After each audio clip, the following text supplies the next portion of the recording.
Hello, it's Ethan again, and I'm here to explain to you how virtual reality works. So, virtual reality is basically, as we kind of covered in class already, it's basically fooling your senses into thinking that you're in a different world, or different area, etc. This is done usually like computer graphics, right? You can use your eyes.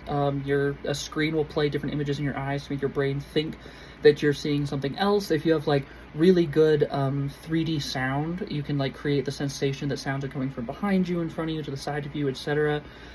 Stuff like those treadmills and whatnot, they allow you to walk around so you can actually feel the movement of your legs and stuff like that. Basically, just a whole bunch of computer aided elements that are designed to help you to fool your brain into thinking that you're in a special world. At the core of virtual reality is basically the biggest part of it is stereoscopic vision. That's the number one part. Stereoscopic vision is basically how your brain creates 3D images on its own. Again, mentioned in class, if you notice, if you close one eye and then close the other, you'll see that everything you're looking at kind of shifts left to right, and that's the entire purpose of your vision. It's how you have depth of field, right?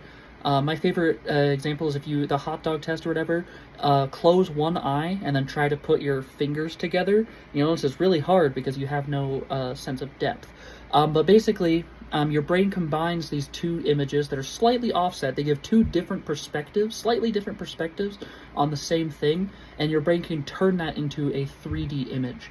A really cool example of this that I have up on my browser right now is if you just do a Google search for stereoscopic GIFs. You can see they're literally just one or two frame GIFs, but they're all they look 3D because they're kind of switching between the two things, and that's kind of how virtual reality plays two different images on these two screens to your eyes to create this kind of 3D view. And like I said, stuff like sound plays into it, but undoubtedly the biggest part of it is that vision element.